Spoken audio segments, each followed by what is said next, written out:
Hello, everyone, and welcome to Critical Conversation, Palestine-Israel number 4, on the theme, what is to be done? It's really fantastic to see so many of you here. I really did not think we'll have many people here today because of the weather and because there are many high-profile events happening at exactly the same time at Brown, including our very own president, Christine Paxson, who's having an event called Breaking the Ceiling, along with other female university presidents. Surely an exciting and very important topic, but I'm still glad that you're here. Allow me also to address the audience that's watching us live stream. We've discovered that Middle East Studies events here at Brown may be popular on campus, but they're much more popular online. We usually have 8 to 10 times the number of people watching live online as we do in any room. So there are probably a few hundred people watching online now, and I want to say hello to all of them, and thank you very much for joining us. This will also be available as a video on YouTube that you can watch and others can watch later. My name is Beshara Doumani. I'm Director of Middle East Studies here at Brown University. I would like to thank the Watson Institute for bringing Hanan Ashrawi here for a week-long residency. We have kept her very busy, especially with undergraduates. She's visited many classes and held workshops and broke bread with them over lunch and dinner. And we appreciate her time and her enthusiasm. I would also like to thank the Middle East Studies team, without whom nothing would be possible. Sarah Tobin, our new incoming Associate Director, is fantastic. The maestro of all logistical matters having to do with any programming, Barbara Overketter, hiding somewhere in the back, and Robin McGill, who's been working with us as administrative assistant for the past few months, has just been absolutely invaluable. What is Critical Conversation on Palestine-Israel? It's a once-a-semester panel. The idea is to bring together deeply informed people about what's going on in Palestine-Israel and to engage them in an informal discussion with each other, but mostly with the audience, about the deep structures, the power relations, and the politics of the region. This is not a CNN, let's have a balance of narratives kind of format. Is much more, let's deal with the real issues behind the headlines. I will dispense with long introductions, of course, as we usually do. You can find on our website plenty of information on the speakers, but let me say a couple of words about each, beginning, of course, with Hanan Ashrawi, who's visiting us here this week, as I said, from Ramallah, missing some really important meetings of the Central Council of the PLO, of which she is a member. She's also elected representative in the Palestinian Legislative Council, representing Jerusalem. She was elected in 1996 for that position and re-elected again in 2006, making her the first Palestinian woman to hold the seat also in the PLO Executive Committee of the Palestine Liberation Organization. That started in 2009. But she's also, as a civil society activist, founded a number of groups I won't go into now. But for most of you, she is well known, of course, as the most articulate spokesperson on the Palestinian issue. And it's a pleasure to have her here. Steve Robert has been a tremendous friend of Brown University and Brown University's Chancellor from 1998 to 2007. I think you all know him very well. And Hani Masri is director of Masarat, and I think, to my mind anyway, he's one of the best informed and most insightful Palestinian journalists working today. And when it comes to knowing what's really going on inside the Palestinian Authority, what's going on between Hamas and Fatah, and what's going on the Palestinian body politic, I think Hani Masri is a person to read. But he's also very much involved through Masarat in a number of civil society discussions about unity that brought people together in a recent tour. There were enormously important meetings from Lebanon and Nazareth and Jerusalem and Ramallah and many other cities and countries about the question of Palestinian unity.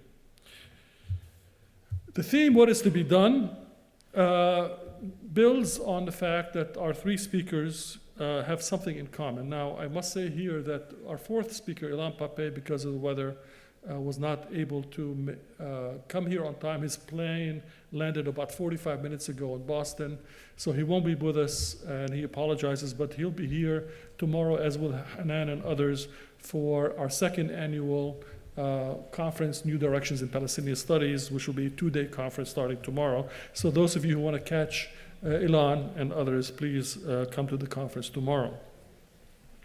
What our three speakers have in common here is that they have their finger on the pulse of what's going on in the political sphere, as defined largely in the formal sense of the governments of the United States, of Israel, and of course the Palestinian Authority and the PLO. They're also in touch, deeply in touch with ongoing discussions in policy think tanks and civil society organizations. It's difficult to find three more well-informed people on the topics that interest many of you than the ones we have here with us tonight. And they've been given a difficult task to reflect on where the structural and asymmetrical relations underpinning this conflict, what they tell us about the situation as it stands now, and what ought to be done in the short to medium term to move towards a long-lasting and just solution, and they have 15 minutes each to do that. We'll start with Hanan Ashrawi, then Steve Robert, and then Hani Masri. They'll speak for 15 minutes each, and then we'll open it up for discussion. May I invite Hanan Ashrawi.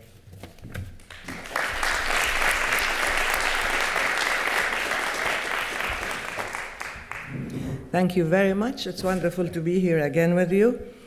And thank Beshara and the Middle East Studies and Rick and the Watson Institute and everybody else. And I don't want to repeat all the names. There's a whole host of people who worked very hard to get us here and to get this program going. So I add my thanks to all the names you've mentioned, and I also thank you for braving the weather, but I guess you're used to it.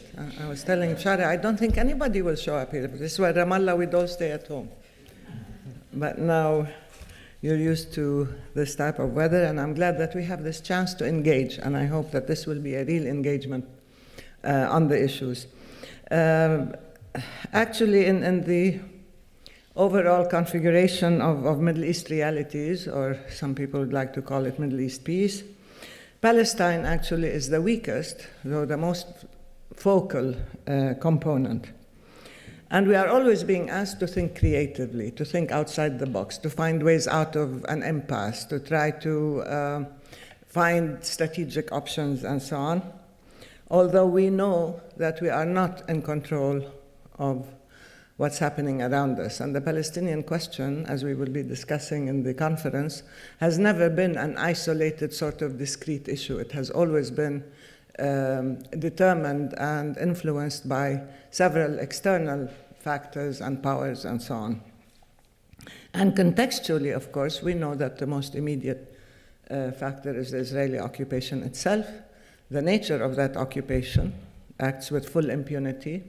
The increase in settlement activities, the increase in a system of control, and violence itself, the annexation of Jerusalem, the withholding of Palestinian funds, the lack of ability to reconstruct Gaza, for example, which is a real disaster area, and so on, and the use of power politics constantly, getting away with it, challenging international law and getting away with it, and at the same time introducing a new element of ideology, particularly with the new preconditions of the Palestinians having to accept the Jewishness of the state or to become suddenly all Zionists overnight in order to qualify to talk to Israel. So this whole idea of introducing the concept of exclusion and the concept of Jewishness or defining the state in a unilateral way is something that also feeds ideology on the other side, and that's something we'll be discussing. Along with that, with the ongoing occupation, I won't go into details, we have and Israeli policies and the shifting of the terrain to the extreme right and actually legislating racist laws and so on. You also have the American cover that is given to Israel and a sense of, if you don't want to say collusion, you can say full support for Israeli policies, lack of any critical distance or judgment. But on the contrary, the sense that the US has to constantly support Israel no matter what, even when the Israeli Prime Minister comes and lectures here in the US at Congress and tells them he knows better what's good for the US than their own president. But anyway, this issue has always plagued any peacemaking effort, and it has always undermined American standing and credibility in the region. Along with that, we have the Arabs, the Arab world in this array. Some people call it a spring, some people call it a transition. It certainly is a difficult period, which is quite destabilizing. It is quite disturbing in many cases and quite bloody and unpredictable. But this Arab transition is signaling new realities, but it has also distracted attention from the Palestinian question in many ways and diverted Arab funding and support. And of course, we see in Palestine a sense of fragmentation internally, but we also see a population that is fragmented, whether within Palestine or even Palestinians in exile and in refugee camps outside, who feel marginalized and excluded. And that's another factor that is difficult. However, there is a consensus among everybody that the latest, I don't want to say current because there is no peace process, the latest peace attempt has really run its course. It has come to an end, and its built-in flaws and self-destruct mechanisms have really led to the negation of its very objective, and actually its own self-negation. It has merely redefined the occupation and allowed it to re-entrench itself in ways that made the objective of peace, whether it's two-state solution or not, that's much more difficult. Does this mean that there is a parallel consensus that the two-state solution has come to an end? We've discussed this last time. That was the subject of our first critical conversation. Certainly not by the international community. I don't hear anybody in any country, any official, say that the two-state solution has come to an end. Everybody is busy trying to convince us that it is still possible. Again, with the PLO, the PNC, the political agenda has not changed. The 1988 PNC resolutions still remain the commitment to a two-state solution. However, there is an ongoing debate on whether that is still a possibility or that is still available. Public opinion is in a state of flux, even though the official position has not shifted that drastically. But let's say everybody's caught in the grip of a historical impasse. Given all that, what are the Palestinian options? And in this case, I always say that when it comes to Palestine, the laws of physics do not apply. You cannot say for every action there is an equal and opposite reaction. Because for every action that we may try against tremendous odds and pressure and blackmail and so on to undertake, there are a series of reactions, numerous reactions, starting with political blackmail, withholding of funds, punitive measures, and so on. So it's not easy to say that we will take one action and it will lead us to other options. All right, the least desirable, the first option, which is the least desirable, is more of the same. That all we need to do is to continue this exercise in futility by having US-sponsored direct bilateral negotiations. This process has actually run its course, and as I said, it has cost us a great deal. It's an exercise in futility, and it is suicidal. And many people are telling us, you just wait till the end of the end of the elections in Israel, and then we will restart bilateral negotiations. And everybody is telling us, well, Palestinian statehood is a right, but it can emerge only as a result of direct bilateral negotiations. For the first time in history, you have people under occupation being told that the right to be free and the right to self-determination and statehood is entirely dependent on the acceptance or acquiescence of their occupier. I mean, what's direct bilateral negotiations? Occupier and occupied. There is no parity, there is no symmetry, there is no common language. And of course, Israel then has the right to veto all these basic rights if you think that statehood has to depend on negotiations. The second option, we can discuss these options later, I'm trying to be concise, I don't want to take everybody's time, is to look for a new and improved version. If you've listened to the Europeans, Federica Mogherini was talking about Europe wanting to play a role and to have a new initiative. The European Three, headed by France, they want to start a new option, international conference perhaps. Everybody's remembering the Arab Peace Initiative, that should be part of the equation. Let's have these talks based on international law, let's take concrete steps, and let's find a binding time frame to end the occupation. Now, we have nothing against that, finding a new formulation for serious, substantive, effective legal negotiations based on international law. But it's clear to everybody that alone, this is not enough. The third option would include this one, and could include this one or any type of genuine talks, if we have a more expansive and inclusive combination of steps, particularly in view of the power asymmetry, which involves multilateralism and legal recourse that would empower the Palestinians, empower Palestine. By the way, we do say Palestine these days. We don't have to say Palestinians or Palestinian Authority. There is a Palestine. And to curb Israeli violations, to provide what I always describe as to provide Israel with protection and Israel with accountability and Palestine with protection, including seeking international protection. We've already applied to the Fourth Geneva Convention. We've been accepted as one of the high contracting parties. That would create accountability on the basis of international humanitarian law.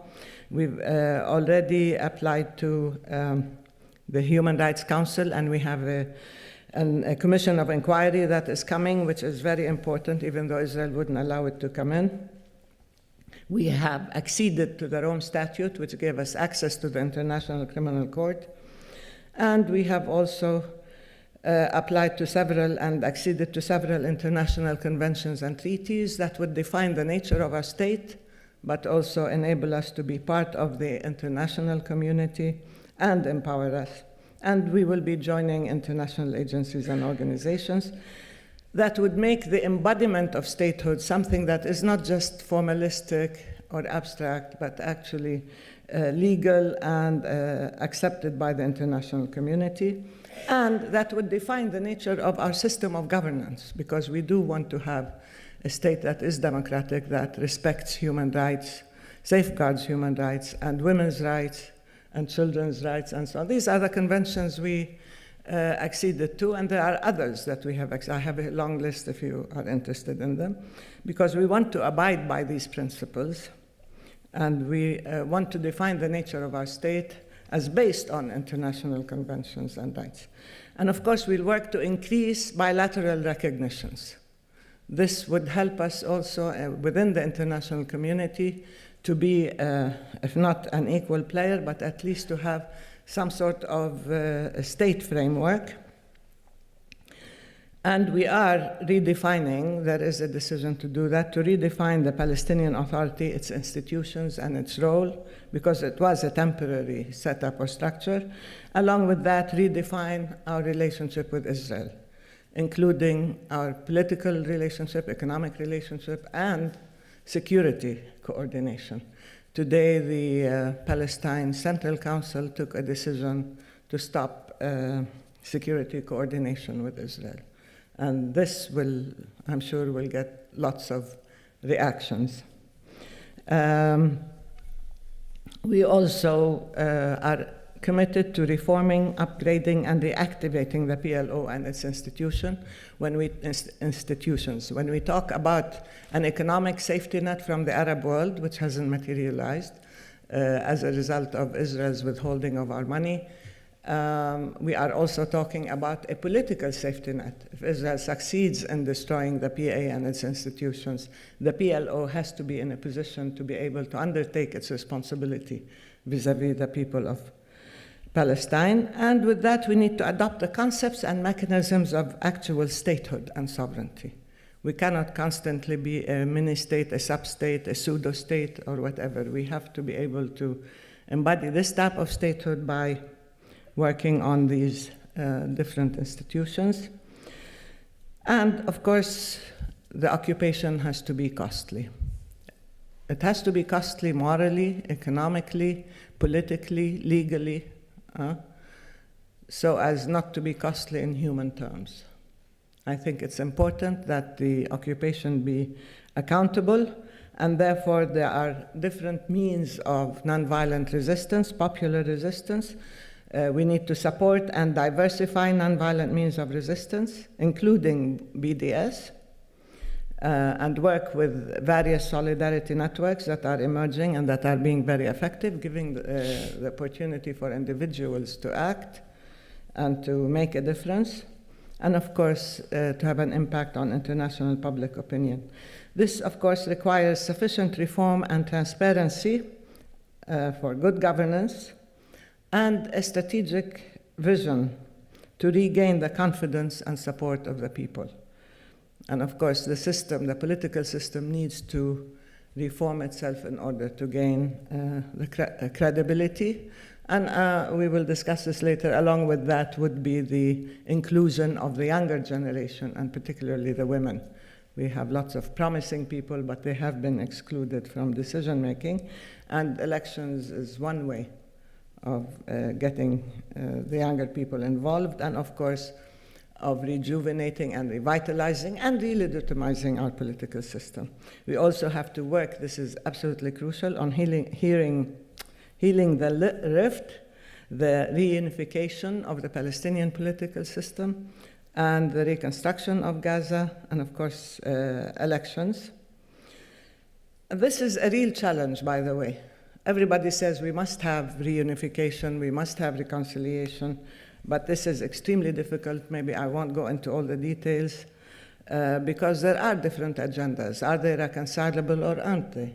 What are the common aspects of these two agendas? Can we say that Hamas and Fatah or Hamas and PLO factions can have the same agendas, or can we find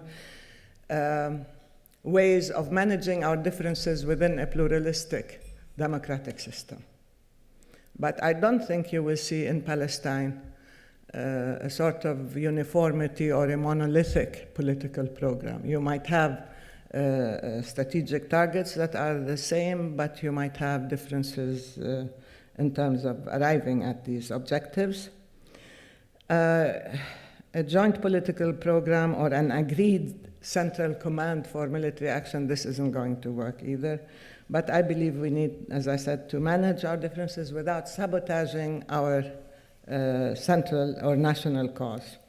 Now, the fourth option, which we discussed last time, I don't want to talk about it in detail, but abandoning the two-state solution altogether, which means you could either have a de facto one-state solution, which might become a de facto demographic issue, but Israel is going to intervene anyway and change that, or B, adopt a post-nationalist rights agenda, which is a bit difficult now because we haven't even gone through the nationalist phase to get to the post-nationalist phase. Some people say that also gives Israel the upper hand as an occupying power.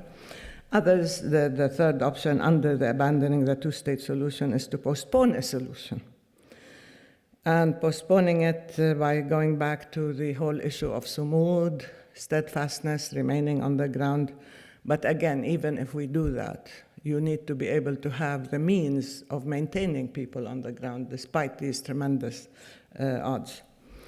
There are other actors, other interventions, and other consequences, including allies and partners. We do have whatever decision, whatever option we adopt, we do have to bring to the, not just discussion, the decision-making, allies, partners, and those who have a vested interest in genuine peace and a sustainable peace.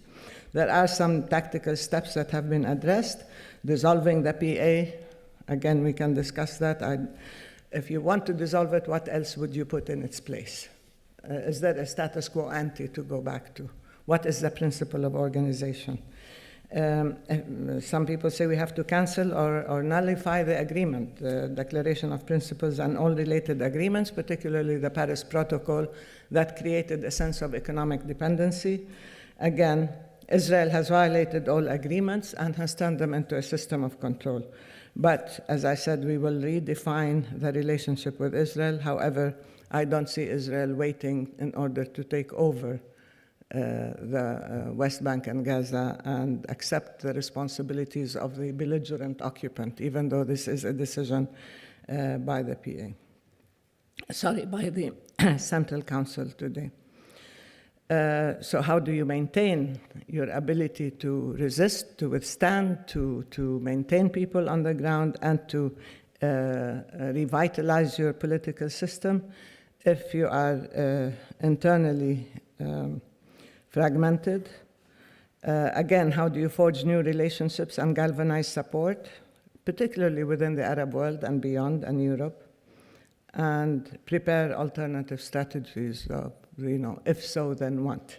We cannot just say, okay, we will take that step, leap at the dark, and then we will face the consequences when they come up.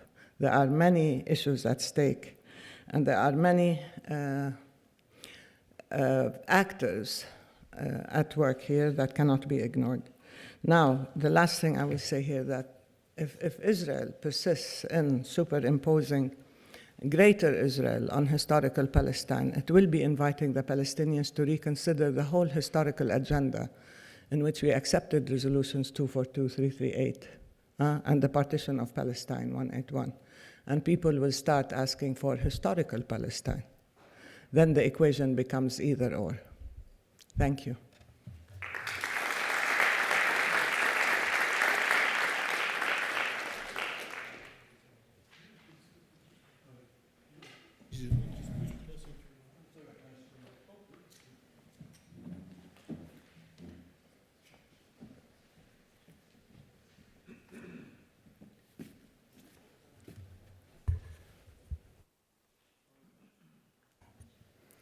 Hi, it's a pleasure to be here today, and thank you all for braving the snow and all the inclement weather to come. I think it might help put my remarks in context if I sort of did a self-identification at first. I'll make it brief. I'm Jewish. I grew up in a typically Jewish family in New England. I was bar mitzvahed. My father was president of the local synagogue. My mother was president of the local Hadassah. My sister, who's here today, still goes to, or at least till recently, went to the Soviet Union to help impoverished Jews in the Soviet Union. I've been a governor of the American Jewish Committee, a founding director of the Memorial to the Holocaust in New York. So I'm there. I am very Jewish. And why do I say that? Because following in the footsteps of my parents, I have a great love for Israel. I think it is important, given the history that you all know very well, to have a Jewish state. But I think it's almost equally as important to have a democratic Jewish state. So you may hear me today be critical of Israel, but it's not out of a lack of love for Israel. It's because I think the current government of Israel is leading it in a very, very dangerous direction, one that really threatens the long-term existence of the state. So where I really am is pro-Israel, anti the current right-wing Netanyahu government, and I'll get into that a little more later, and where it's leading our once democratic Jewish state. Now, Hanan alluded to this, but let's look at where we start. The Palestinians have agreed to pre-1967 borders, sometimes called the Green Line, which gave them 22% of the land that was available to divide before the UN partition in 1947. 22%. Now, the UN gave them 45%. Because of various military battles that took place over time, Israel ended up with all but 22%. It ended up with 78%. And the Palestinians have agreed that with land swaps, that Green Line should be the border of the new Palestinian state. In a way, even if the Israelis just accepted that, it would be a very unfair deal to the Palestinians. They started off already with an unfair deal. Some Israeli politicians would like to take away so-called Area C from the West Bank, now controlled by Israel. That would leave the Palestinians with 9% of the land to be divided pre-UN partition in 1947. 9%, even though they were about 55% of the population at the time. So, point being, the Palestinians, when we get into these negotiations, are not starting from a very strong position to start with, and I would think it would therefore be very difficult for them to give up much because they've already given up a very, very great deal. They've been under occupation for almost 50 years. Some of the, and just a few of the elements of occupation, I can't name them all. There's at least 500 checkpoints according to the UN. There's no freedom of movement within the territory. They're citizens of nowhere. They're subject to arbitrary arrest without charges and can be held in prison for at least 1 year. It's very hard for them to get secondary and tertiary medical care. Patients have died in cars or ambulances waiting to get through the checkpoint to get medical care in Jerusalem, where most of the Palestinian secondary and tertiary care takes place. There's constraints on trade, water, farming. The wall is an enormous problem. And by the way, it's interesting to note that the wall is 2 times the length of the Green Line. So if this wall was just a separation barrier, it would theoretically be about the length of the Green Line. Why is it 2 times the length? Because it zigs and zags. There's kind of a land grab involved with the wall as well. It's more than just a security wall. It's more than just a wall so that the Israelis don't have to see the horrors of life on the other side. But it was also a land grab, making it very, very difficult for the Palestinians. Okay, so where are we, for those of us who love Israel? It's painful to say, but in my view, Israel is no longer a democratic Jewish state because it's not striving anymore, I'll elaborate on this, to create a negotiation for a Palestinian state. It is basically just a binational state where 35% of the population have no rights at all. That's what it is. It's a binational state. 35% of the population are not citizens, have no rights, and the other 65% have everything.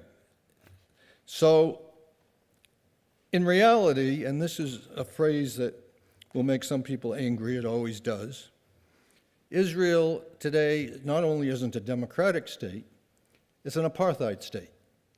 Why do I say that? And I know that can be a very harsh word. It's an apartheid state by the UN definition. Apartheid is a word with a very specific meaning in the English language. It's, according to the UN definition, it's when one institutionalized racial group deprives another racial group of their rights. So if you have 35% of all part of the Arab population having no rights, that fits like a glove to the definition of apartheid. So while people very often don't like to hear that word, it's very tough to deny the facts. Okay, so why do I say that Israel is no longer even pretending to create, through negotiation, a state for the Palestinians? I say it because they say it. For a long time, even the right wing of Israeli politics claimed that they wanted a Palestinian state. Netanyahu gave a speech at Bar-Ilan University in 2009 in which he purportedly, although it was highly nuanced, suggested that there be a Palestinian state, under great pressure from the United States to say that. Although his father, who was a very famous right-wing Israeli, Benzion Netanyahu, gave an interview to Israeli television the next day, and he was asked, "What do you think of your son favoring a Palestinian state?" And the father, Benzion, answered, "My son would never give the Palestinians a state they would possibly accept." And I must say, at least up to this point, that has proved to be prophetic. Netanyahu has said in a press conference and on numerous occasions, he can no longer agree to a sovereign Palestinian state contiguous to Israel. He says such a state would have to be indefinitely inhabited by Israeli security forces so that it would not be a sovereign state at all. You can't have a sovereign state that more than temporarily or in small part is inhabited by a foreign country's security forces.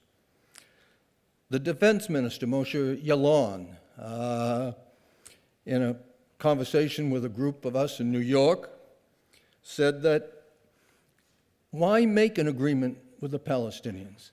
We don't have agreements with many, many countries, with scores of countries. We don't need an agreement with the Palestinians. We will just manage the situation as we've done all these years. I love Shimon Peres's response to that when he said, if we could manage this crisis, it wouldn't be a crisis.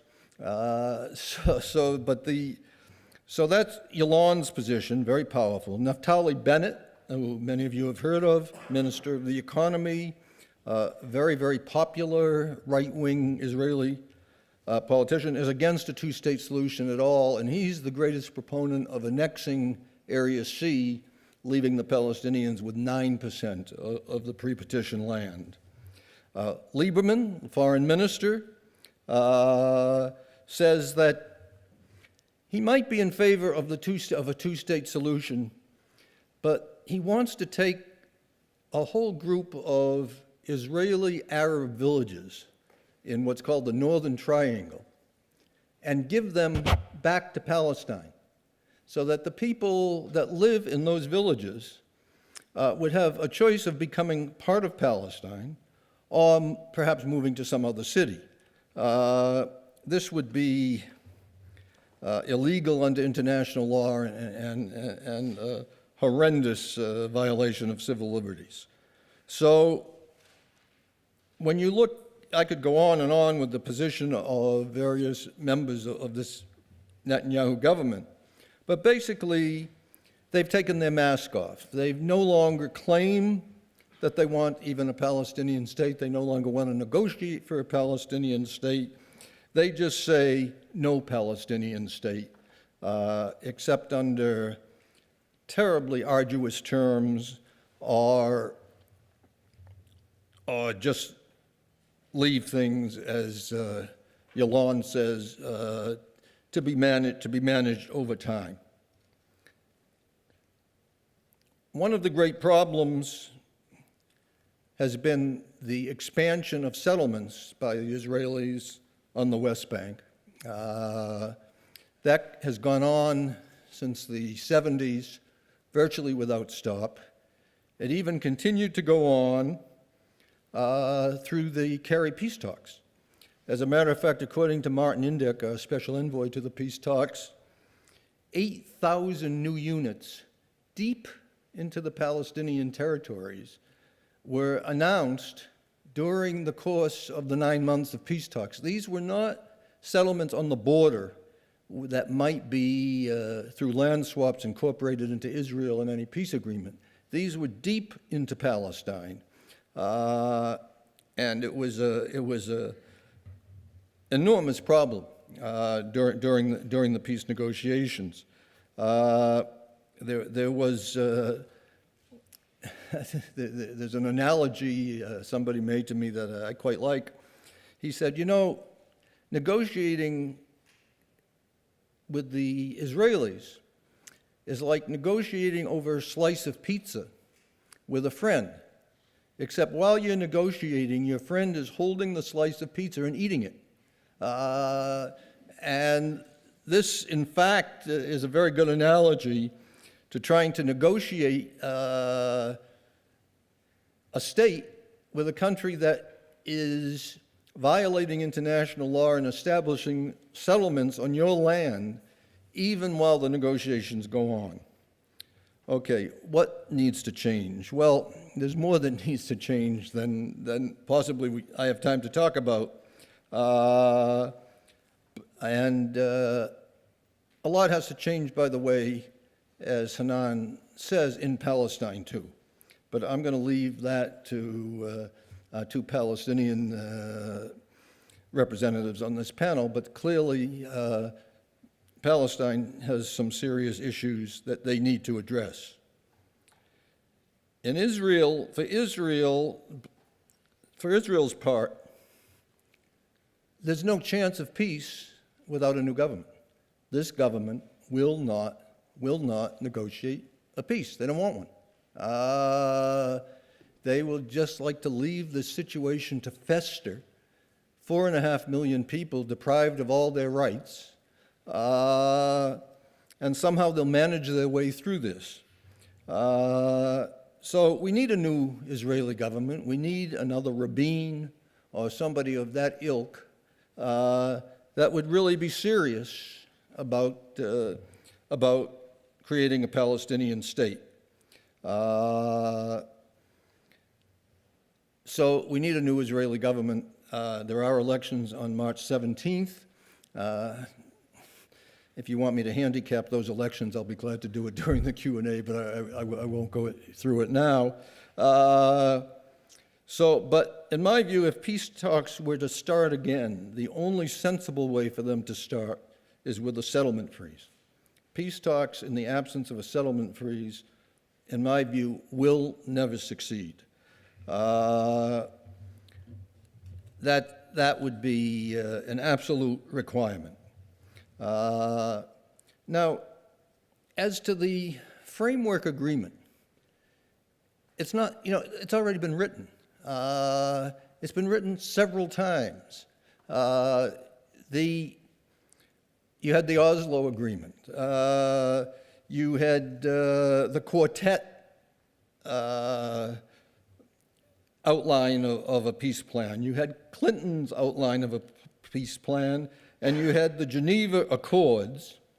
And the State Department has a framework that they developed during the negotiations, but it's locked in a safe in the State Department under presidential orders not to release it. So the work of how you can make this work has been done. And if you look at all these agreements, Oslo, Quartet, Clinton, Geneva, you know what? they're all relatively similar. They have nuances of difference. But it's quite clear, by the way, the Palestinians were very involved in the creation of the Geneva Accords. So they probably need to be fine-tuned, but that work has been done. It's all you need is an Israeli administration that will seriously negotiate peace, and you really need to get rid of the attitude on the part of many Israelis, especially the settlers, that essentially says the Bible becomes the Middle East real estate directory. That just can't prevail. It makes no sense. So if you had peace, in my view, both sides would win. Palestinians would get a state. They'd get full membership in the United Nations. Their economy would be aided by trade and many billions of dollars of investment. They have an educated labor force. Palestinians are one of the most educated communities, certainly in the Arab world. And Israel, once again, instead of being a pariah rogue state, becomes a democratic Jewish state with international acceptance. So just in finishing, for those of you that can't remember anything I just said, I'll tell you in a nutshell a story, and if you just know this story, you'll already have a degree in Middle East. And you can avoid the Middle East Studies Department. You don't have to do any homework. You don't have to take any exams. You know this story, you're there. Here's the story. There was a frog and a scorpion sitting on the banks of the Nile, and they were sunning themselves. And the scorpion said to the frog, "Where are you going?" And the frog said, "I'm going to swim across the Nile. I want to get to the other side." And the scorpion said, "Well, I want to get to the other side too, but I can't swim. Could I ride on your back?" And the frog thought for a minute, and he said, "If you promise not to sting me, yes." So the scorpion promised. Scorpion hops on the frog's back, and the frog swims halfway across the Nile, at which point the scorpion stings it. And the frog looks up, and he says to the scorpion, "Why did you do that? Now we're both going to die." And the scorpion said, "This is the Middle East." So thank you very much.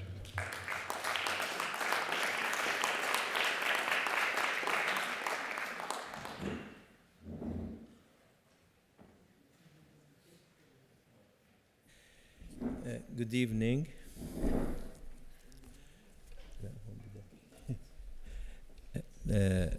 First of all, let me thank Middle East Studies at Brown University, and especially Dr. Beshara for invited me to participate in this meeting.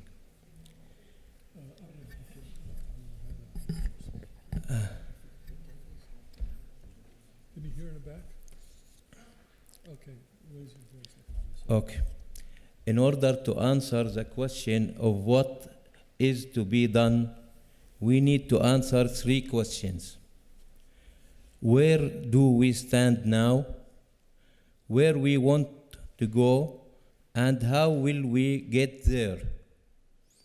The answer about the first question begins with describe the situation, which shows that we are now in the middle of a comprehensive blight after the end of the so-called peace process and bilateral negotiation, which U.S. sponsored alone, and after more than 20 years from signing Oslo Accord. What we have now, the occupation more deepened and strengthened, and settlement expansion, and the settlers became more than 700,000, and Israel planning to increase the number to 1 million settlers in the next few years. Also, Israel built a separation, racial expansion wall, and West Bank separate from the rest of the occupied territories, and Jerusalem also separate from West Bank, and we reach the road blocked, so that resumption of the negotiation as they were taking place from more than 20 years, not a solution, and become not only a mistake, but fatal mistake. Unfortunately, the Palestinian leadership is still, despite of what happened, believes on the negotiations and seek for the resume of it. Only in the recent years, the Palestinian leadership tried to a combination of negotiations and internationalization of the issue, and use the international recognition of the Palestinian state and popular resistance and BDS and reconciliation as only a tools trying to put pressure on Israel and push it to resume negotiation in order to improve its conditions. The Palestinians need and must adopt a new and radically different track that focuses on the struggle to alter the balance of power, rendering the occupation costly for Israel and those who support it. Because the Israeli occupation is 7-star occupation. We need to stop this. The first step to have to achieve that, to have alternative strategy. The Palestinians need new strategy,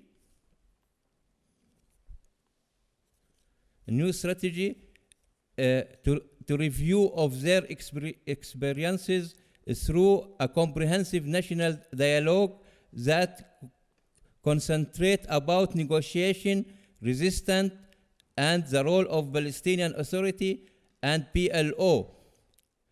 Without rebuild the institutions, especially inside PLO, in order to represent all Palestinians, taking in our consideration the developments and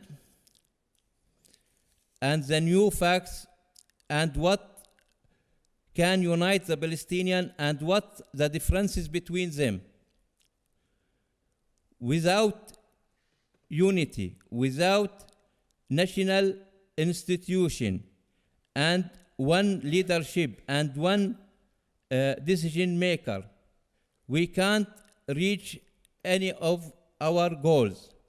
So we need a new charter and put a political program, because the negotiation and dialogue between the Palestinians and the reconciliation agreement ignore the importance of political program. So we need this because without unity, we can't change the balance of power. The main issue for the Palestinians to change the situation is to change the balance of power, because Israel refused all the initiatives to reach a peace agreement. So if we wait for Israel to be ready, we lost everything.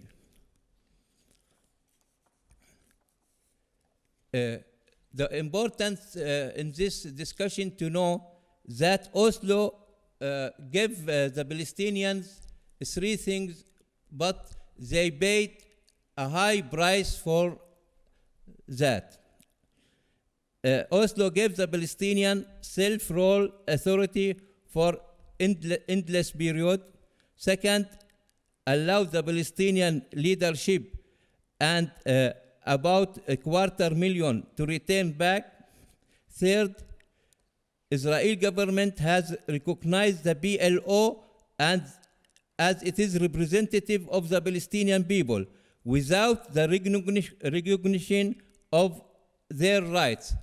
But the Palestinian recognize Israel as a state, but Israel recognize PLO. And this is a big difference between the two recognition. The Palestinian leadership gave Israel many things. One, in Oslo Accord, a golden recognition of the right to exist on almost 80% of historical Palestine and to live in peace and security. Because of that, I said golden recognition, because we gave Israel a guarantee for the future, not only in these days. Second, stop the resistance and adopt peaceful tools before they achieve their goals, and committed to implement the obligations about security and economic without nothing in return. And it is, I think, not happened in the history that you stop your resistance before you achieve your goals. That is a very big mistake. Third, Oslo divided the solution between transitional solution and final solution, and divided between the issues and the land and population, and divided each of them to many issues and many peoples. The land was divided into areas A and B and C. The Palestinian issue must looking as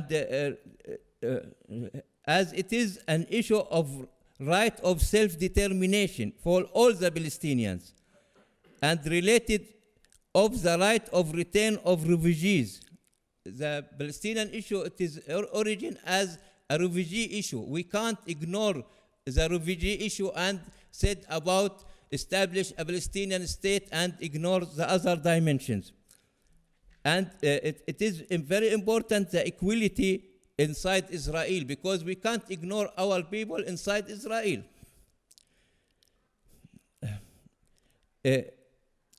Israel not only an occupation state, it is a colonial settler and apartheid project. So we can't ignore this dimension at all.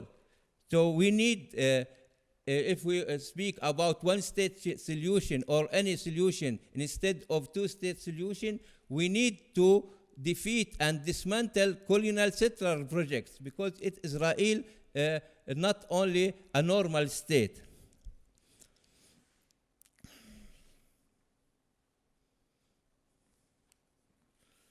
The Palestinians needs an alternative to cutting the umbilical cord that constantly provides the vital elixir for unbalanced negotiations, even so all the facts have proven that Israel itself, and not just one party or another, is not ready to voluntarily agree to any resolutions. The problem is that not only Al-Likud or the rightists in Israel not accept the minimum of the Palestinian rights. The majority of the Israelis and the Israeli parties refused the minimum of Palestinian rights. So we can't bet on the next election. Likud or Labour Party, they are near to each other. Someone said before a few days about that, the difference between Likud and Labour like the difference between Pepsi and Coca-Cola. So it is good to see the facts on the ground, to put our new strategy to change the situation. We need to collect our cards in Palestinians, in Arabs, regional and international, by providing the elements needed to consolidate the Palestinians' steadfastness on the land as well as resorting to resistance, boycott, the deployment, justice, and moral superiority of the Palestinians.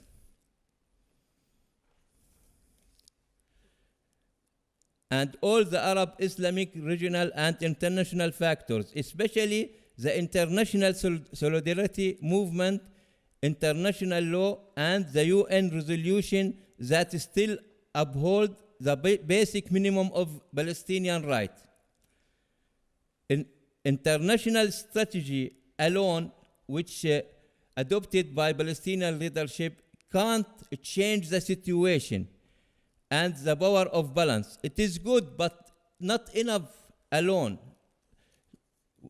So we need many strategies in the same time.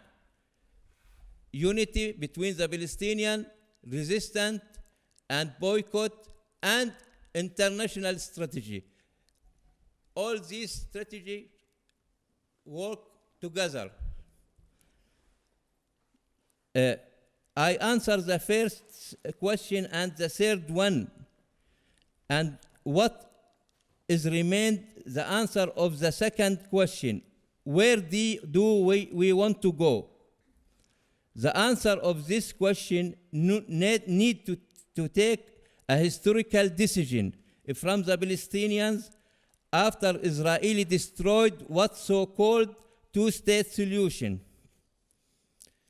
And Israel must pay the price for that because of she killed Oslo, she killed the peace process, not the Palestinians. So because of that, we don't ask the Palestinian leadership to cancel Oslo, but we ask them to be ready to open the other option, not speak about other options, but be ready for that. Take decisions, and what we needed to be ready for other options, because two-state solutions, I don't think that can apply anymore. But we don't want again to cancel it, because Israel is the party who killed Oslo, not the Palestinian. Israel prevent any initiatives, any peace agreement between Israel and the Palestinians.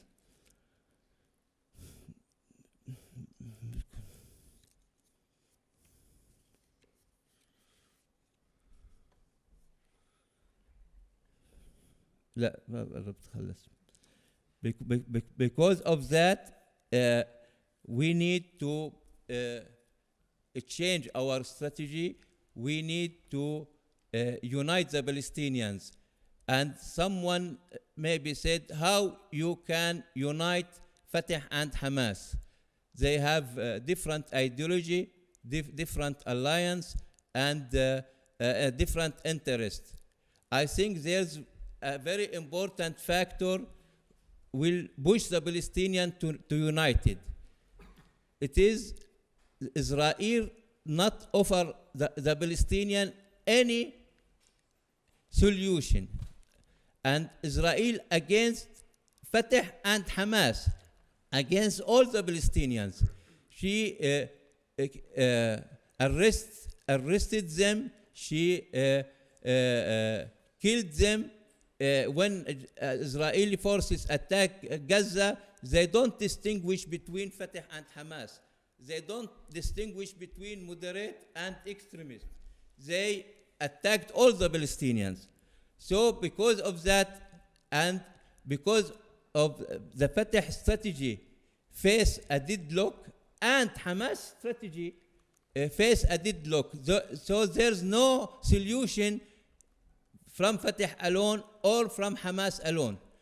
All of the Palestinians, like I mentioned in the beginning, in a big crisis. So they need to cooperate to solve their problems, because their enemy is very strong and supported from United States and many countries.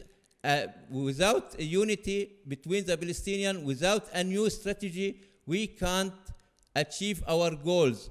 And we can bet on many things, that 6 million of the Palestinians remains in historical Palestine, almost the same number of the Jews.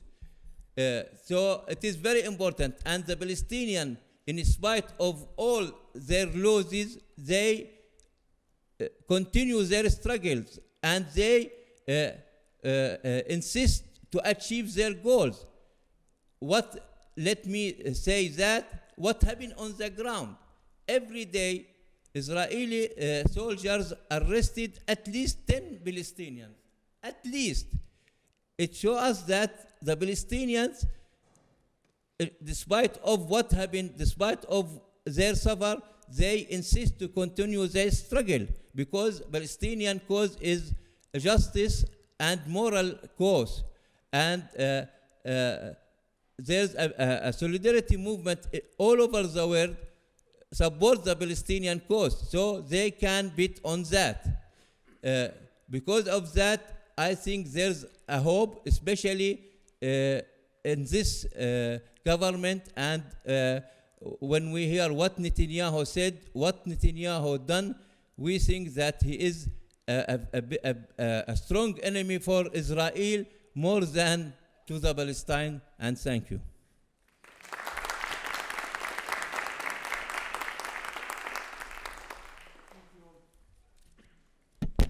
Thank you all very much. I'm trying to, yes.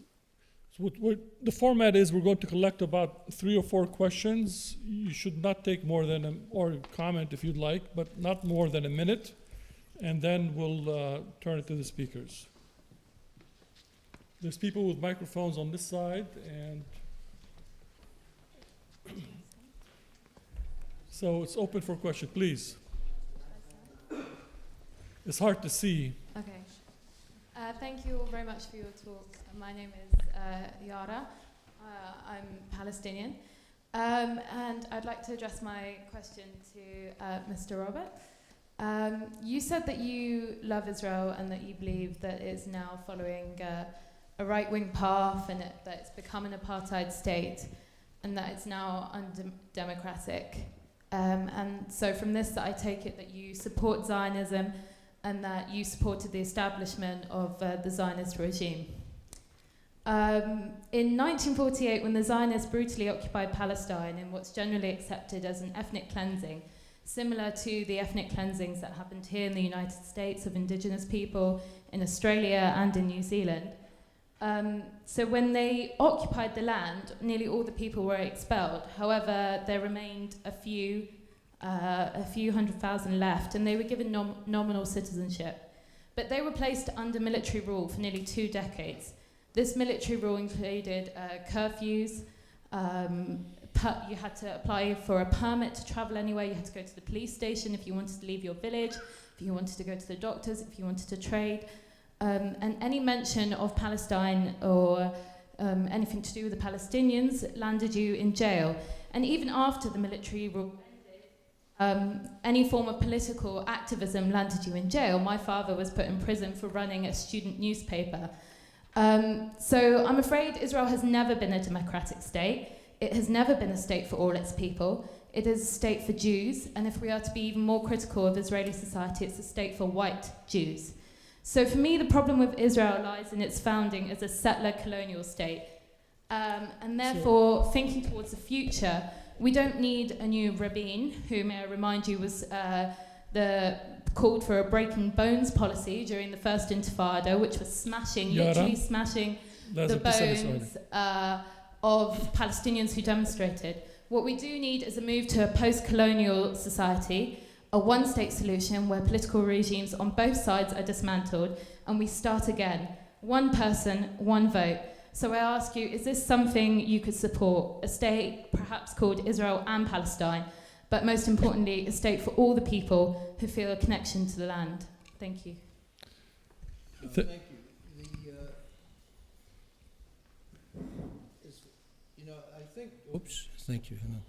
I think your facts are basically right. There was a terrible ethnic cleansings, particularly in the first half of 1948. At least 600,000 Arabs were driven off the land that Israel felt was theirs under the UN partition. Some were killed. Those 600,000 are now a couple of million refugees in Lebanon and Syria and Jordan. There were about 800,000, and now they've become 5.5 million. 5.5 million, okay. So that is a number I haven't heard. But so to the extent that happened, and it did happen, I agree with you. That's abhorrent. Of course, I don't support that. I think you asked me if I supported it at the time. I was only 8 years old, so I don't think I had an opinion on it at the time. But in fact, your point is very serious. It's very well taken. But you know what? We can't go back in time. We can't make a better past. A lot of horrible things happened in this battle.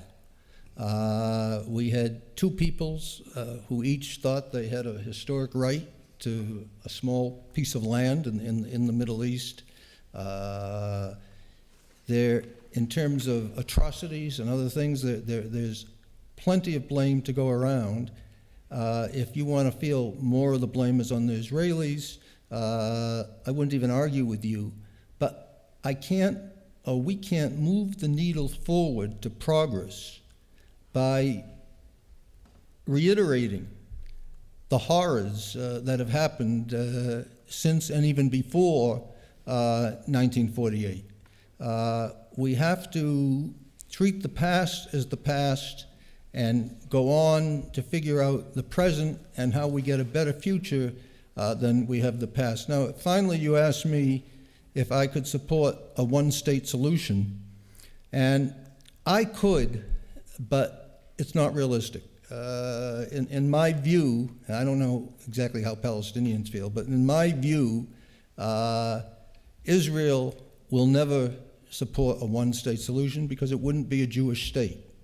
And for various historical and other reasons, and especially the persecution of the Jews by the Babylonians and the Egyptians and the Spanish and the Nazis, etc., most of the Jews in Israel, in Israel, by the way, contains 40% of all the Jews in the world,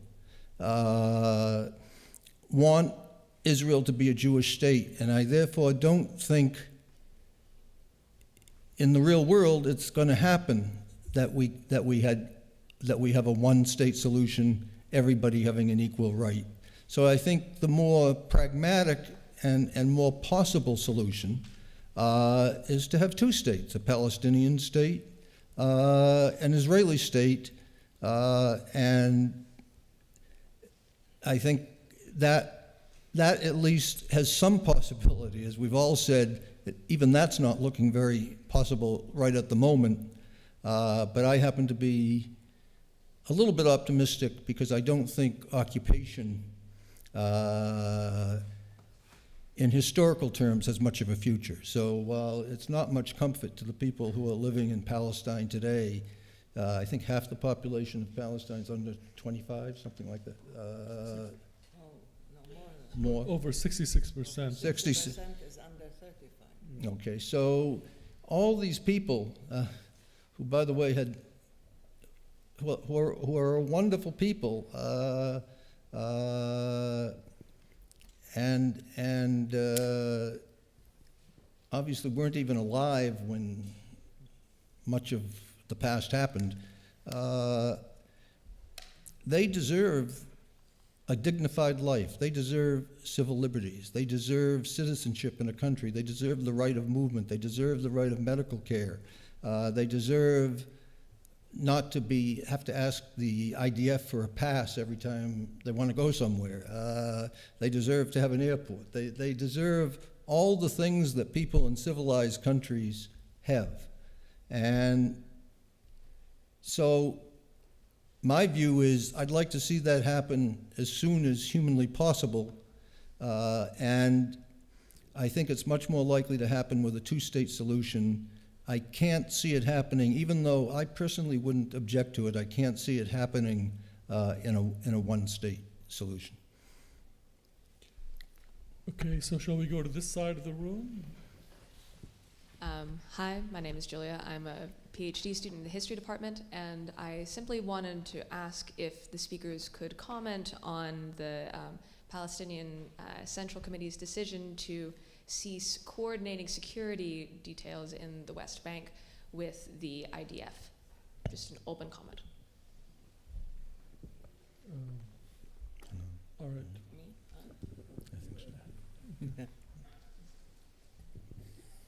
Yes, this was part of a decision or a long-term plan that was adopted by the political committee, which was formed by the PLO executive committee to look into different strategic steps for the future. And one of these steps was the cessation of security coordination with Israel.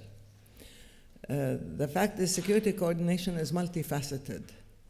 And it has played against the interests of the Palestinian people in many ways, where you have Palestinian security that is supposed to protect the safety and security of Israeli settlers and even army, even when they enter into areas A, which are supposedly under the control of the Palestinian authorities, security-wise and in civil terms. And yet they cannot protect their own people. This has become a real source of loss of credibility for the leadership, and of course one of the sources of rejection of many of the agreements, or as we said, the built-in flaws of the DOP, or what is known as the Oslo Accords. By saying that we will cease cooperation, it means that the Palestinian security will go back to dealing with Palestinian rights, the Palestinian people, the public order, and so on. And there will be no coordination with the Israeli security. This is something that the Israelis do not want in any way, shape, or form. This is something that the Americans do not want, and it is no secret that we were told that should this decision be adopted, there would be serious consequences. Did you want to say something? Yes. What so-called security coordination? I don't know how the Palestinian leadership made such a mistake. How you can protect your enemy without ending the occupation? So we need to change all our politics. Part of what we need is stop security coordination. But to do that in a very good way, you need to be ready. Not took this decision under the pressure of the people or under the pressure of the Israeli decision to stop transfer the money for the Palestinian. We need to put this issue under the national dialogue to reach a new approach for the Palestinian. In addition to that, first of all, we need to rebuild the PLO institution, because if we continue in this situation, the Palestinian Authority will collapse. Without strong institution in PLO, this will lead us to a chaos and a very dangerous situation. So we need to be more serious and take our situation as it is need. not only steps شو ردة فعل reacting without a clear new strategy. Thank you. But just by way of context, let me just say here that the Central Council is part of the PLO, which created the Palestinian Authority, but the PLO has no power really compared to the Palestinian Authority. It's actually a small budget item line on the PA's budget. So just by taking this decision doesn't mean that it's going to happen. It's part of the tit for tat that's going on because the Israeli government has refused to release Palestinian funds, and Palestinian civil servants have been paid about 60% of their salary for the last 3 months. So the situation is fairly dire, and threatening to stop Security Corporation is probably one way that they thought that they could create some pressure. What? But the decision was taken. It is not a threat, and it is not just a response to the withholding of Palestinian customs funding. The thing is, and it's not just a reaction to public opinion. There is public opinion pressure, of course. People want this to cease. They don't want to see that. But the security coordination was not a result of a decision by the leadership. It was part of the DOP, part of the agreement of the Oslo Accords. And it's one of many, as I said, built-in flaws and self-destruct mechanisms that gave the Palestinian Authority the responsibility of protecting Israel without the ability to protect its own citizens. That's why it was extremely counterproductive, and it contributed to undermining the credibility and standing of the Palestinian leadership. Okay, let's get to this side of the room. Huda?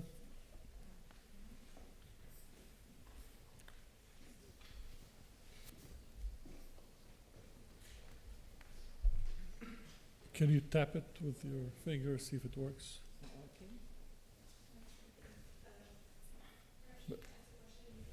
Okay. So I was just going to say that although I do appreciate your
So we'll take that as a comment, Well, but you will need to. maybe it repeat. deserves, I think it deserves some response, Okay. certainly. Because people didn't hear is what I meant to. I was Oh, going to well- repeat the comment, but Well, it's awfully hard to repeat. Do you want to repeat? No, It was it's all long. right. It's But, okay. but I think the statement/question had to do with the fact that politicians really don't have a right to dictate whether there should be one state or two states, that many of these people are living in a situation that they don't want to be living in. Many of them would like to have one state with equal rights for everybody. It's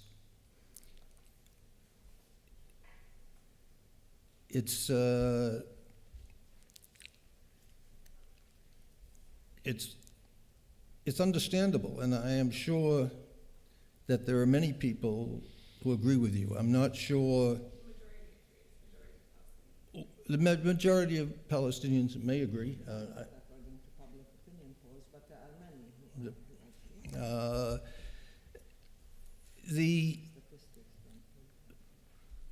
But again,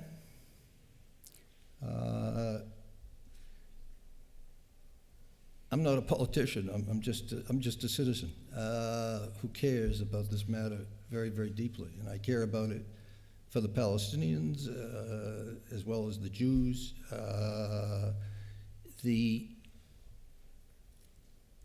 I'd like to come up with a solution that will not be perfect, will not make everybody happy by any means. There is no such solution, but is possible and will greatly improve the lives of all the Palestinians compared to what they have today. Will give all these people under 35 years old a chance to have a decent life, to get an education, to be able to travel, not to be arrested in the middle of the night and held without charges for a year, to be able to get secondary and tertiary medical care, to be able to visit their relatives in another part of the West Bank or in Jerusalem without getting an almost impossible permission from the IDF. So, yes, it could be that many, or if not a majority of Palestinians would like to see one state with equal rights for everyone, and I can easily sympathize with why they would want that. But honestly, I don't think it's going to happen. So if we use that as our premise, these 35-year-olds are going to be 95 years old, and they still won't have regained their civil liberties. They still won't live in a state. They still won't be citizens of anywhere. So in my view, I have to balance what each side wants with a solution that will be at least acceptable, if not perfect, for each side, and will give the Palestinians back the civil rights and the dignity which they're entitled to as a great people. Yeah, sure. And then we'll What in the ground? In the ground, there is one state with two systems. Israel refused two-state solution and refused one-state solution. So we need to change the balance of power to achieve any of them. I think the majority of the Palestinians accept two-state solution and one-state solution, but in condition to stop the apartheid system. Equal rights and democracy it is the solution. So in these days, nothing, only we work towards confrontation, because the Israeli policies force the Palestinians towards confrontation, nothing, only confrontation. Thank you. Hi, my name is Rabbi Michelle Dardashti. I'm the rabbi at Hillel. I'm Associate University Chaplain for the Jewish community, and I appreciate your being here for this important discussion. So I didn't have the privilege of hearing you, Dr. Ashrawi, when you were here last time. You spoke about 3 ways that a one-state solution would manifest, and you said that you had fleshed them out previously when you were here. I'd love to hear you speak to that a bit more, what each of those looks like. You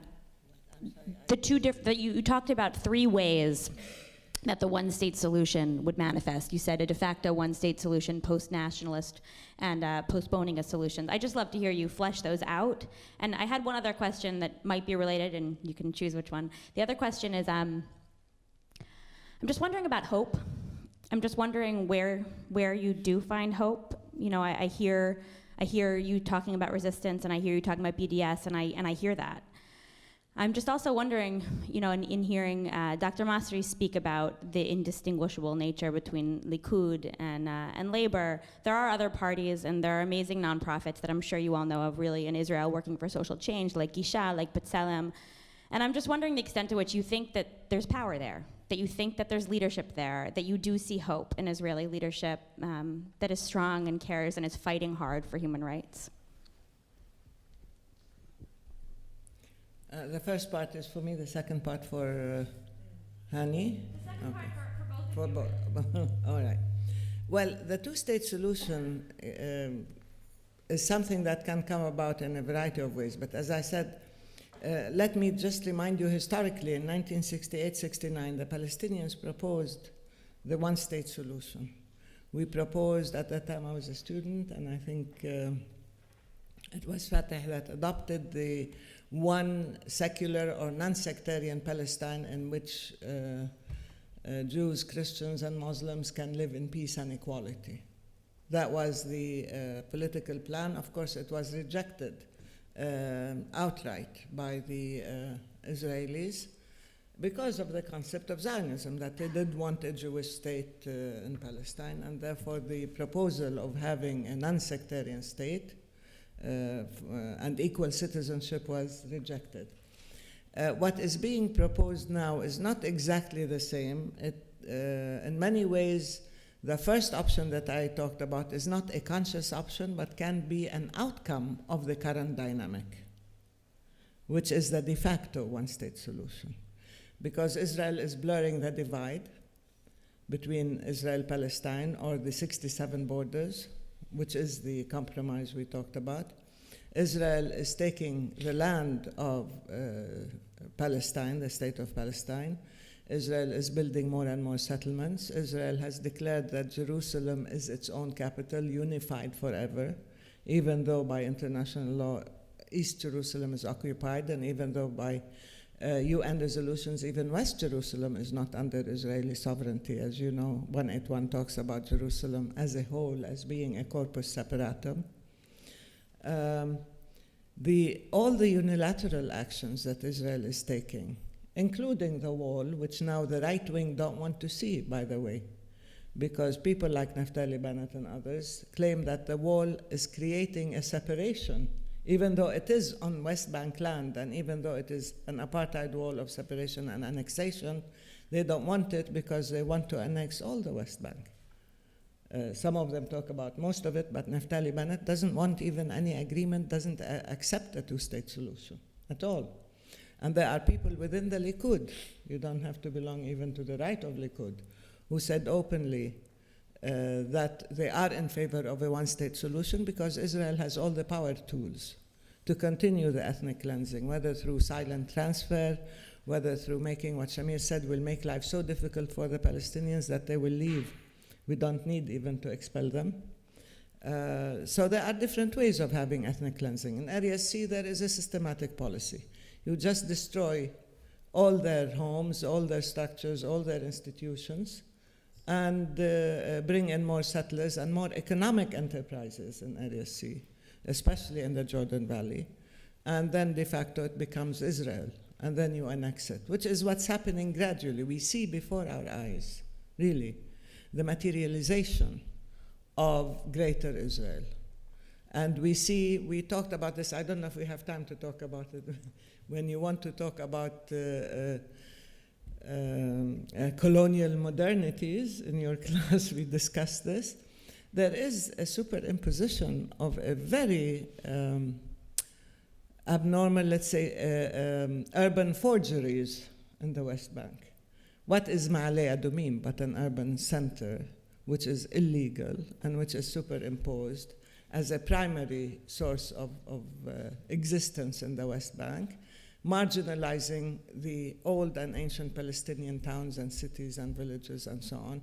The road system, the communication, is again a forgery. It's a fraud because, again, it is trying to create networks and communication between and among settlements and linking them to Israel extraterritorially, while the original Palestinian reality is being gradually eradicated, including the resources, including the water, including these horrible quarries that are eating away at the land and so on. The environment is being destroyed. So we have modalities here, as well as very spurious modernities that are at eradicating. I wish Ilan Pappé were here, because he is the one who coined the displacement replacement paradigm. And I think we're seeing it in effect. We're seeing it take place before our very eyes, where you have the displacement of a whole nation, a whole culture, a whole history, including the naming of our towns, including the naming of our streets in the east side of Jerusalem. The settlements are being given Hebrew names that are close to the original Arabic names to create, again, a connection that didn't exist. All these things are happening, including the theft of our costumes, our cross-stitch clothes, our food, everything. That's why I keep telling people we are very possessive about our hummus and falafel, and including frike and so za'atar, yes. And by the way, there is no such thing as Israeli couscous, right? It is also maftul. Somebody raised this question in one of the classes. So this usurpation, a system of total usurpation, is creating a de facto, on the land, a de facto one-state solution, in which one colonial culture, and I call it post-neo-colonial colonialism, or another way of saying displacement replacement paradigm, because it doesn't just seek to dominate, it seeks to eradicate in more ways than one. That's why it's very important to Palestinians, from the beginning, the concept of sumud, or steadfastness, or staying on the land. This is one of the most basic requirements of maintaining your existence. And then we get into questions of identity, history, culture, urbanization, mobility, and so on. So the de facto one-state solution, to me, is one of the most painful experiences we are undergoing. But it has within itself all the seeds of its own self-negation. Because the Palestinians aren't going to disappear. We're not going to suffer collective amnesia. And we may be relegated to, reservations or Bantustans or isolated population centers. But I don't like to think of it as a demographic race either.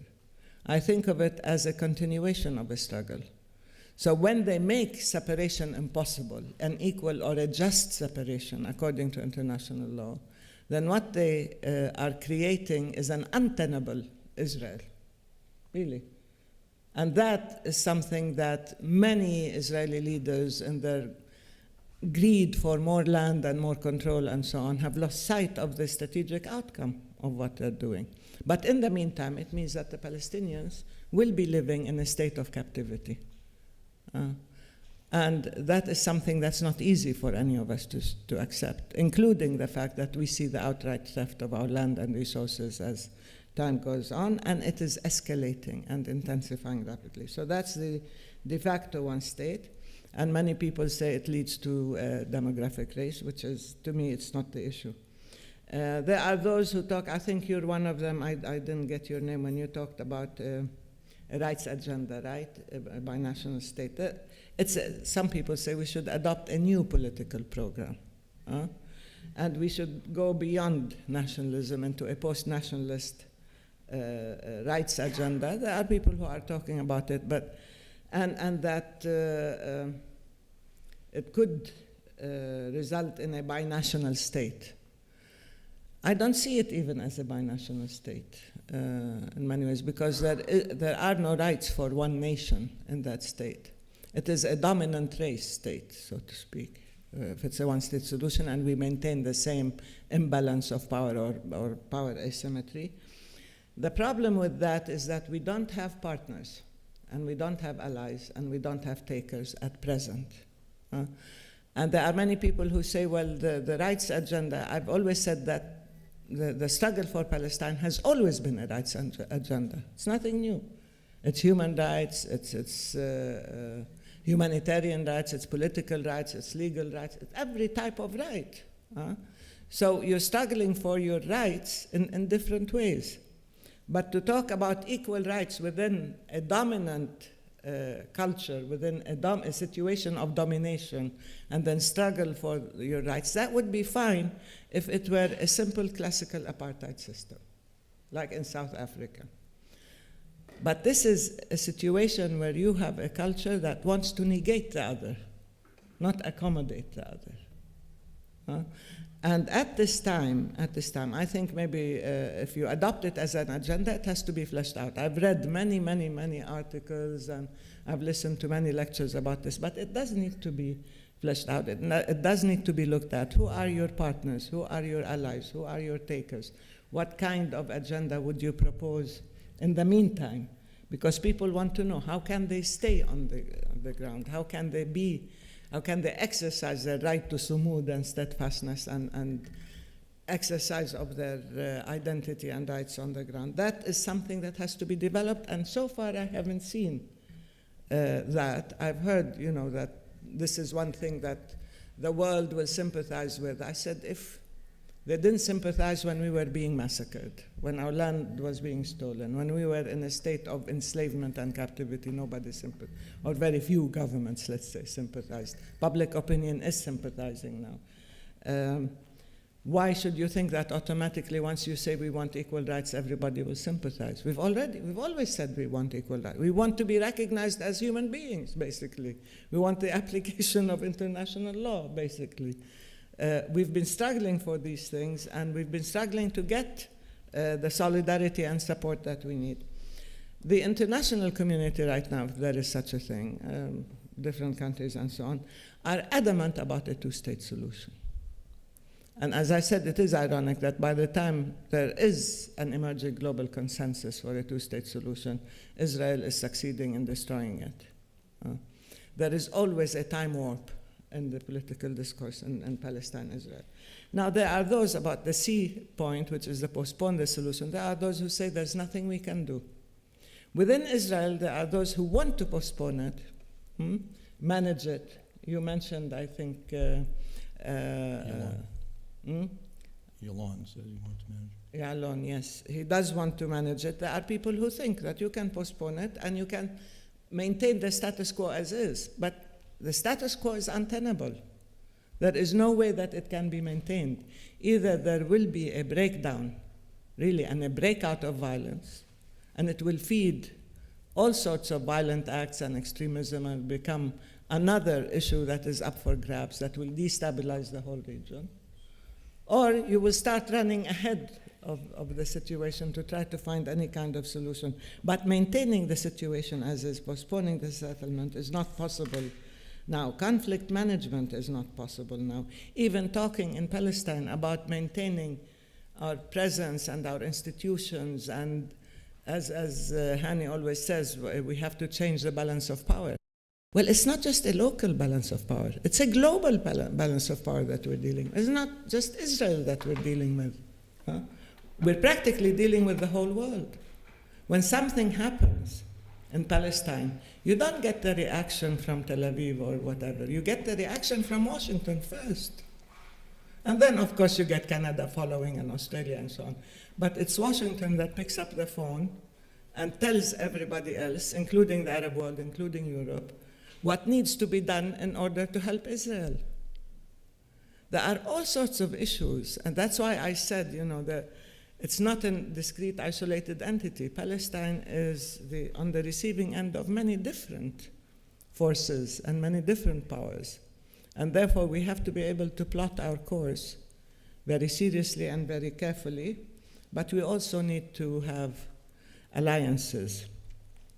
Right now, our strongest alliance comes from adopting a nonviolent popular resistance strategy, which is evolving, developing, but that also has evolved globally, whether it is within BDS or different solidarity movements and people speaking out. That has resonated within the younger generation throughout the world. European public opinion is, on the whole, moving quite positively.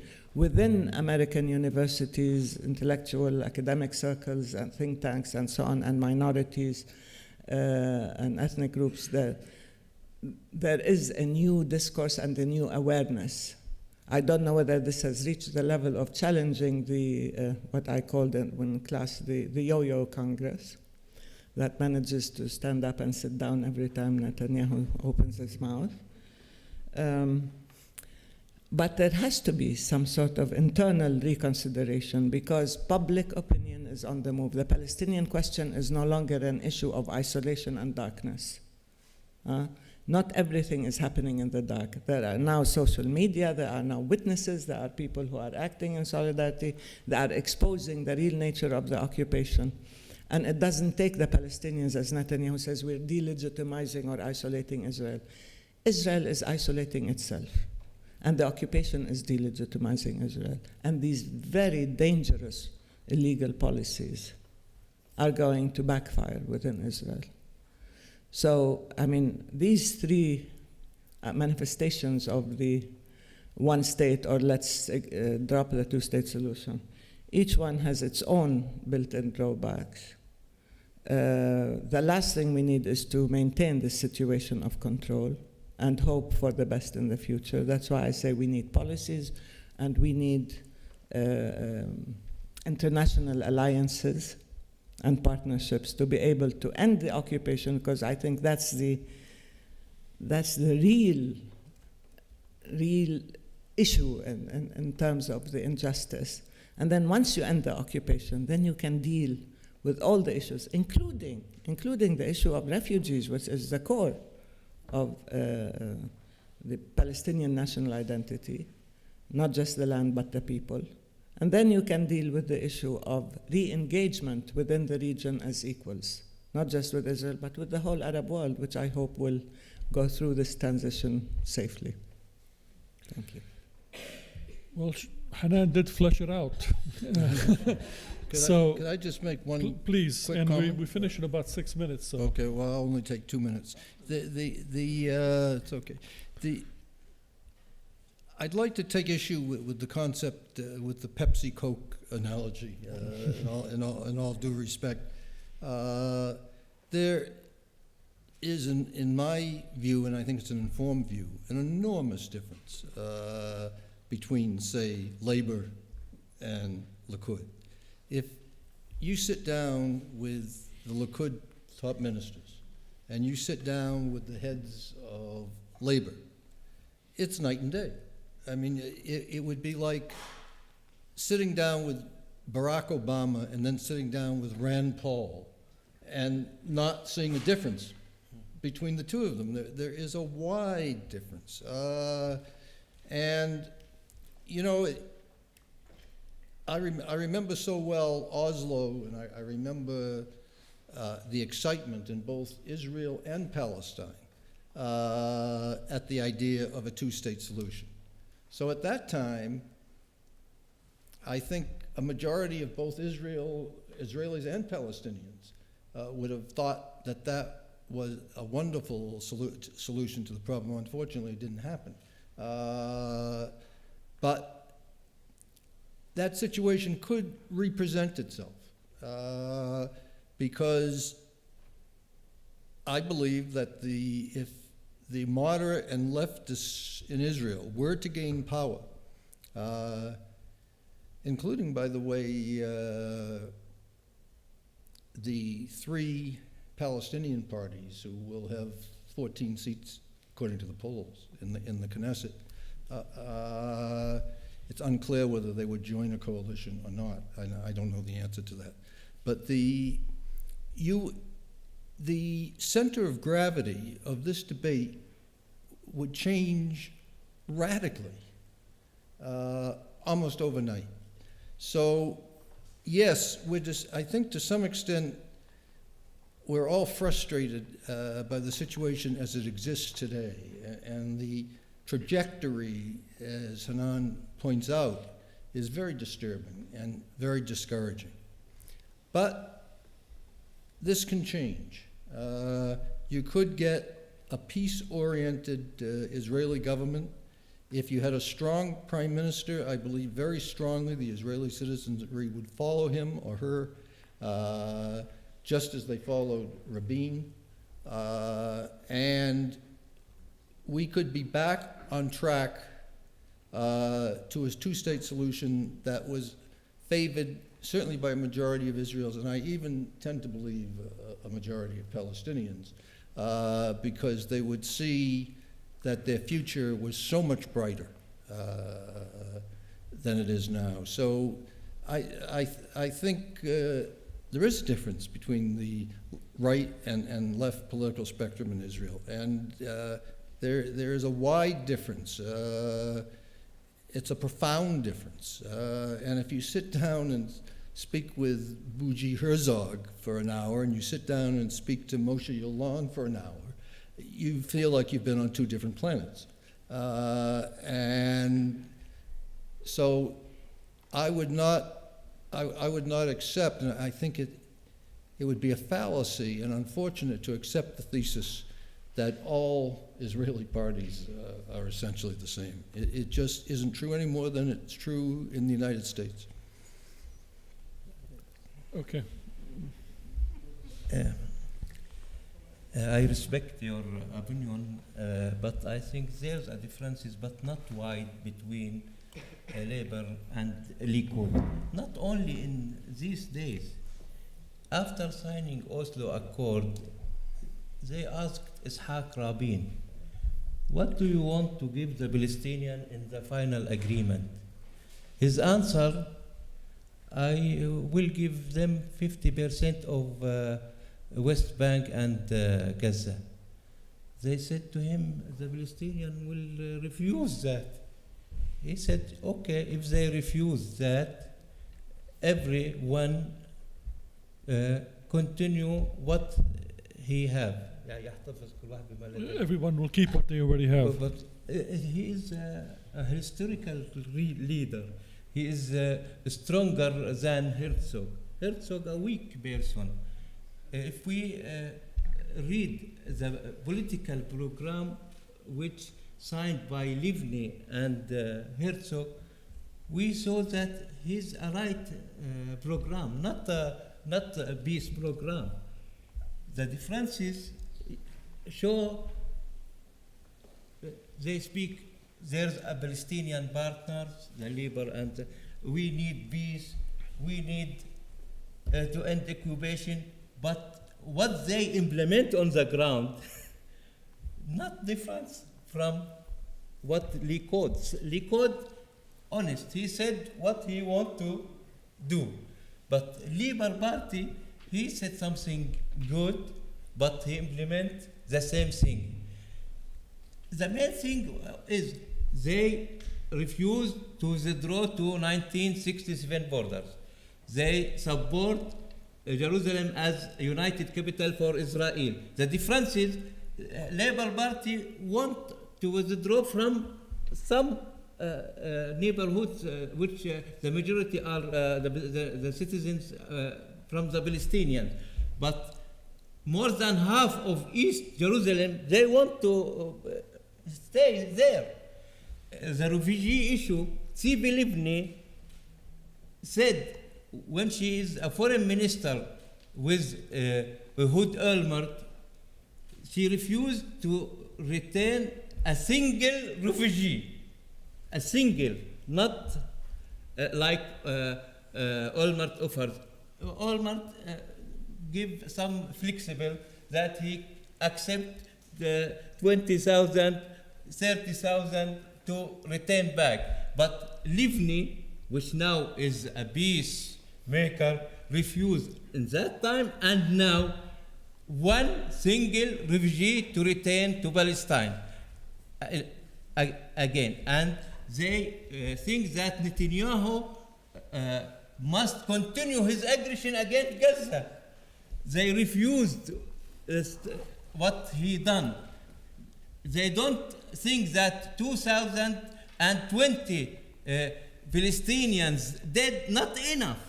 They push him, and in their political program run in the election, they ask to continue the war against Gaza. So yes, there's a difference, but like I said, like Pepsi and Coca-Cola.